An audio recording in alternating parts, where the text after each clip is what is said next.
Howdy goddamn doodly y'all. Welcome back to the channel. If you haven't yet, I really hate to ask, but I'd love it if you subscribed, because currently the biggest issue I'm facing is getting to that first 1,000 subscribers. So even just one or two of you would really help me out. Otherwise, I hope you enjoyed the video, and thank you so much. Now, I would absolutely love it if I could make a top 5 best comedians of all time video, but honestly, from experience, when I made my top 5 legends of comedy series, I'll get called an idiot in the comments a lot, because top 5 best comedians is a very objective thing and it's hard to pick from. But I could do a top 5 favorite comedians video. If this one gets a little bit of traction, I'd love to do that. But for now, this one, we're going to be doing something that just can't be argued, can't get controversial, because it's just numbers, man. We are going to be doing the top 5 richest comedians of all time today.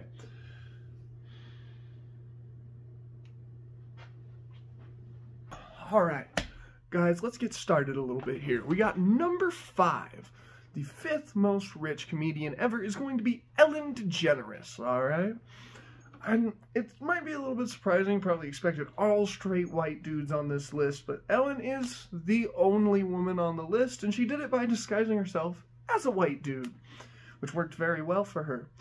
Ellen started doing comedy as far back as 1978, okay? That's when she started doing little stand-up things and really getting into the industry, and it wasn't until 11 years later, 1989, where Ellen gets her first actual sitcom role that's going to be paying her really well and doing things like that for her.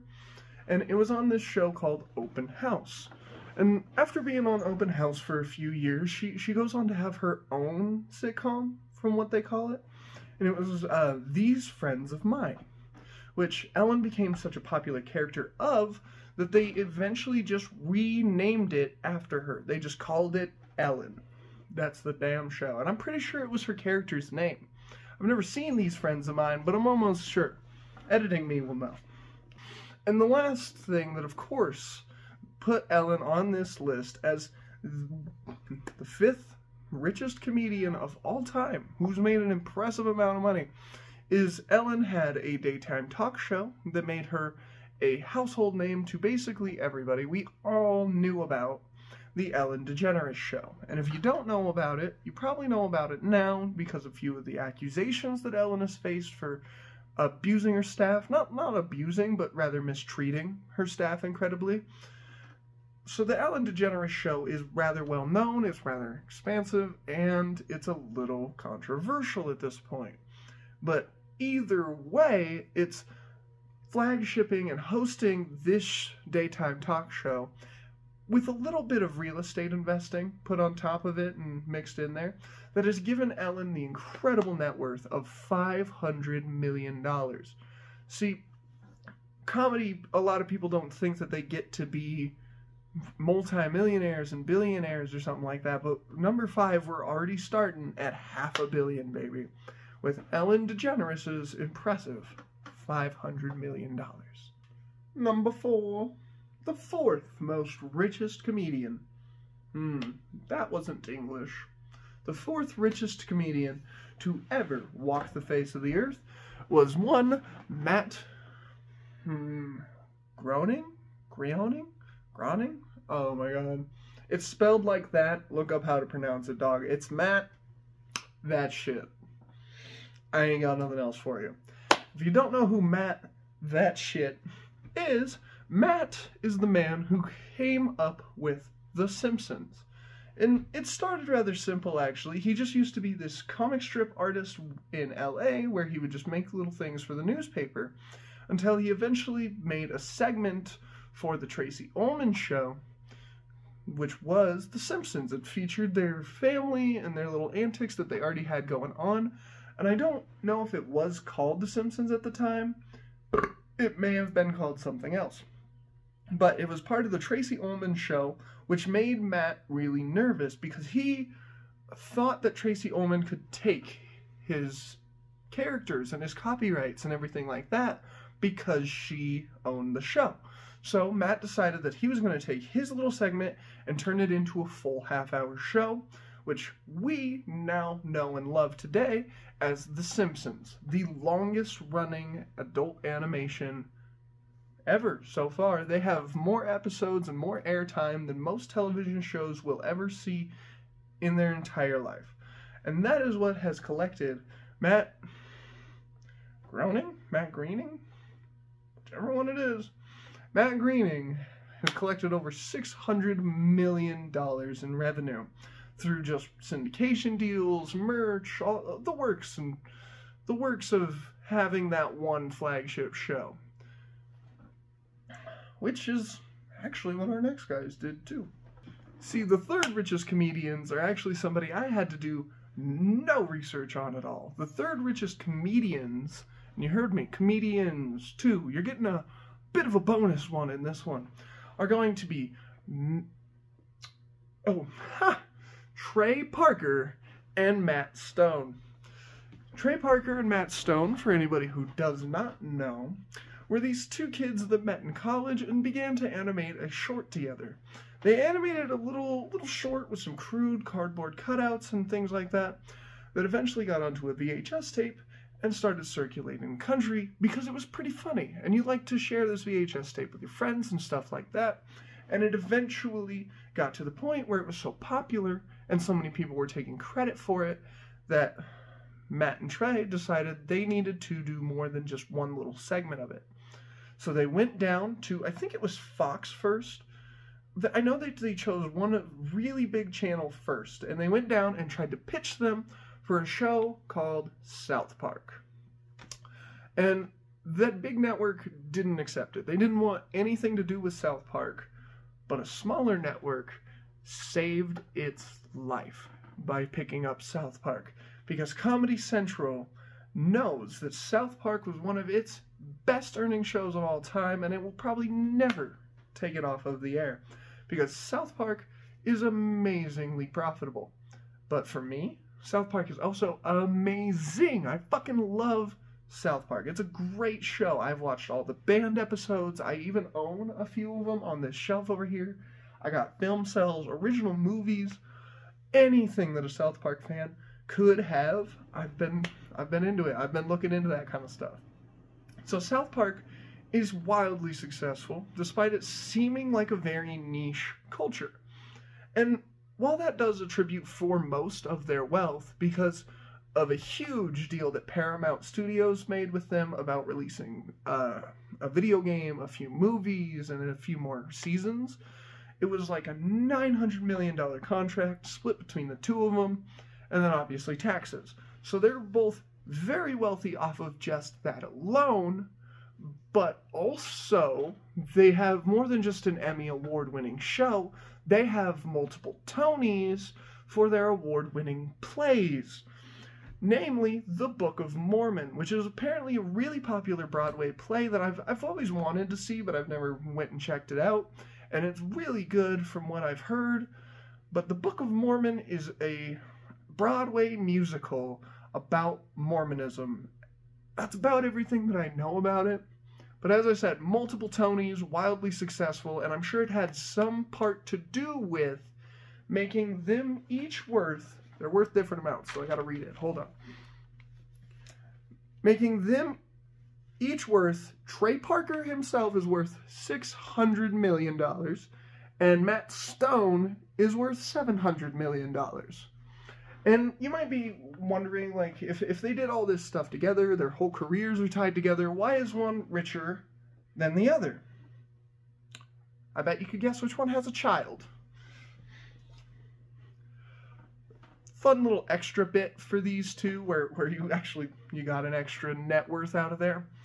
Fun little extra bit that I like to talk about with these two is they recently bought a restaurant as well, so they're going to be restaurateurs on top of animators, playwrights. Like, they're just really trying to take a little chunk out of each industry and see what they can do with it. But you guys should go check out Casa Bonita. It's going to be a crazy fucking restaurant when they open it, and I'm going to go personally. But they have a social media page on basically anything. Go check out Casa Bonita and see what that's all about, because it's a restaurant unlike any other. It's the Disneyland of Mexican restaurants. That's the way I've heard it described.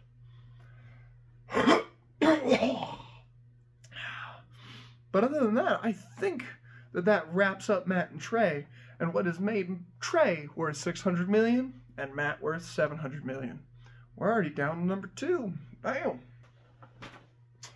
Number two is actually quite impressive. It is going to be a guy named Byron Allen, which I hadn't heard of before trying to research this, and I'm sure a lot of you guys haven't heard of Byron Allen either.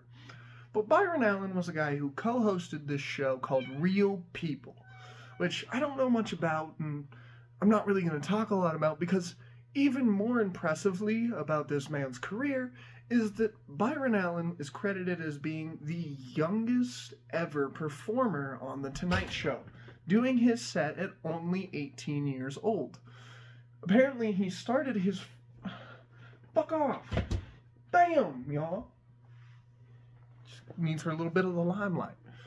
My cat, man. I'm going nuts right now. Byron Allen apparently started his career as young as 14 years old as a joke writer for Jay Leno. So he's sitting in the back pitching jokes, and Jay Leno's killing it on TV. But this is what eventually gave him that killer opportunity to be the youngest guy to ever perform on Jay Leno's show, The Tonight Show. At 18 years old, that's impressive as hell. And you might be thinking, none of that makes the best money. A lot of people have a sitcom, and a lot of people have performed on The Tonight Show. It's definitely not going to make you a millionaire. So what made Byron Allen get our number 2 spot? Well, you see, Byron Allen also owns something called Entertainment Studios and the Byron Allen Media Group. So basically, Byron Allen owns, I think it's like 25 different TV stations and over 12 24-hour networks that just play all the time. So he owns a bunch of TV stations and a bunch of networks. So anytime that you see something on ABC, NBC, Fox, it probably came out of a building Byron Allen owns. And that is what made him worth over $800 million today, which is impressive as hell. Nice way to secure that number 2 spot. Second richest comedian, and he'll really never be forgotten. Being the youngest comedian ever on Jay Leno, yeah, that's pretty impressive, but not a lot of people are looking that one up.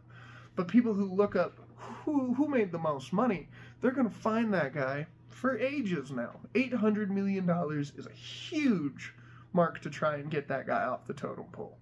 So congratulations, Byron.